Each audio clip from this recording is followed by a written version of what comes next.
Well, pick up your smartphone, open social media or your favorite news app, and odds are, in no time flat, you'll run into a rant about how millennials are ruining our country. Right or wrong, this group born between the early 1980s and the late 90s is often much maligned. But what about Generation Z? That's the group born in the late 90s to the early 2000s forward. And yes, they're now entering the workforce. Today, our Austin Moore introduces us to one such post-millennial who, despite some huge challenges, makes Generation Z seem pretty encouraging.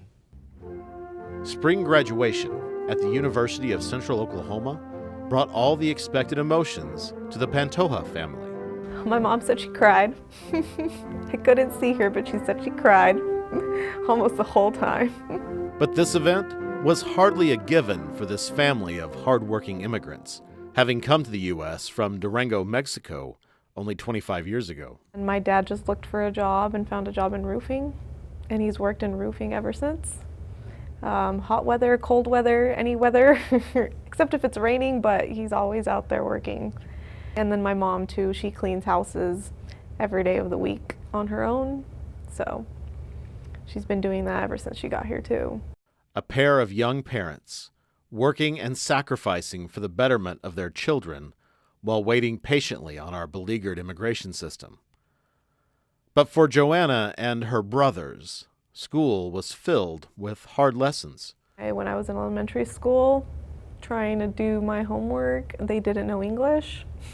So it was hard to even understand everything that was going on. It was hard to even get through school in general. Sometimes I would get so frustrated that I'd just break down crying. And my mom was like, I'm so sorry that I can't help you. Like, I'd really like to understand and help you with your homework, but you get through that. And she did. In fact, Joanna's persistence landed her at Metro Technology Center her sophomore year of high school. Biomedical Sciences Academy is a college preparatory class, and we use the medical sciences as a venue to get to the college level academics. Karen Upton is the first year instructor for the program. Now the subunit is available, has active sites for that myosin head to grab a hold. Yes. We're a very high rigor program. We teach science courses such as AP biology and chemistry and those kinds of things. We also have math classes that includes AP as well. It's a pre-medical program. You can do it. I did it, guys.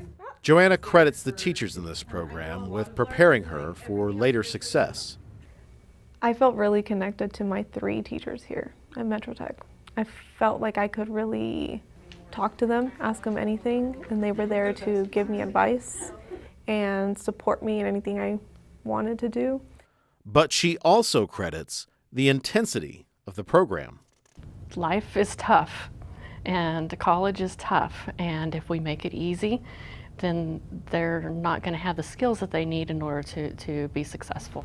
I was amazed going into college how much easier it was than the program.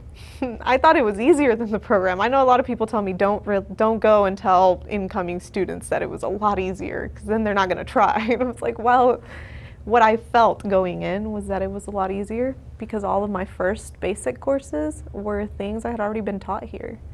And it was just smoother transition from high school to college. And I know I have a lot of friends who didn't go through like a rigorous program like biomed or anything similar, and they were struggling.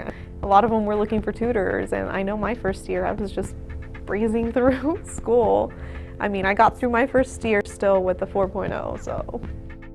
Joana was a success because she wanted to be. She had endurance, she was willing to listen and willing to take suggestions. She was open to new ideas and new experiences, and took those experiences and ran with them. One of those experiences left such an impression that now, having completed her Bachelor's of Science, Joana is headed to optometry school this fall. I have friends and I've had classes with people that are like, oh my God, no, I cannot look into an eye, and like, no, I just can't do that, you know? But something here at Metro Tech, we had one lecture over the eye, and we learned the anatomy, the function, we dissected an eye, we learned the different eye exams that we can do, and like we did it on other classmates, and all of that just really got me excited and excitement that has her entire family seeing a brighter future. Now, Joanna was able to forego the typical college jobs. Instead, she found a job in an on-campus laboratory where her supervisor was shocked to learn she already knew how to run most of the equipment. She also had the ability to write research papers. And from early on in her college career, Joanna was traveling across the country presenting research to professional conferences. Experiences she credits entirely to her study in Tech Biomedical Sciences Academy.